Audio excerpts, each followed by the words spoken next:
Une partie de l'équipe de développement était présente lors de notre essai de la DS3 Cabriolet. C'était l'occasion pour nous d'aller à la rencontre d'Étienne Menant, chef de produit sur ce modèle, à qui nous avons demandé quelques secrets de développement et de fabrication autour de ce toit souple.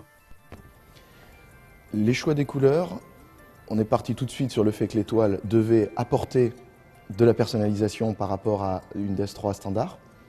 Il nous fallait une toile classique, de mon goût, noir qui aille bien avec les combinaisons de couleurs de caisse. Il nous fallait une toile qualifiée d'étonnante. Il fallait pouvoir étonner par la texture, apporter un peu d'innovation sur les toiles et pas simplement jouer sur la couleur comme on peut le voir sur le marché classiquement. On voulait apporter cette texture.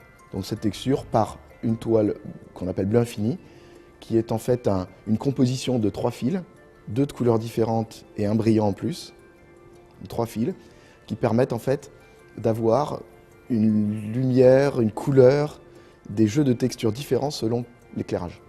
Pour la toile monogramme, l'idée de départ c'était de pouvoir apposer un graphique sur la toile, s'inspirer du monde de la maroquinerie et du monde du luxe.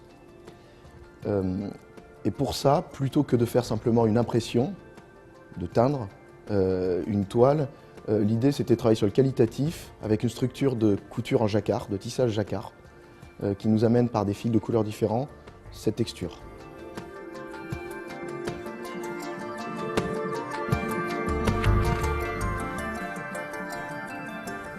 Parmi les contraintes sur lesquelles on a le plus travaillé, pour des raisons de style principalement, il fallait absolument qu'on puisse conserver un pavillon flottant et intégrer un béquet sport qui intègre le 3e feu stop, suffisamment marqué, suffisamment long pour pouvoir venir faire une ligne de style intéressante ici, tout en jouant sur l'ouverture avec le filet, avec le déflecteur aérodynamique, de façon à ce que le béquet sport vienne simplement coulisser entre les parties aérodynamiques de ce déflecteur.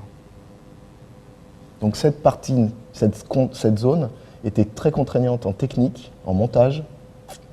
Évidemment, le style, il ne fallait absolument pas qu'on lâche sur cette intégration de ce béquet sport.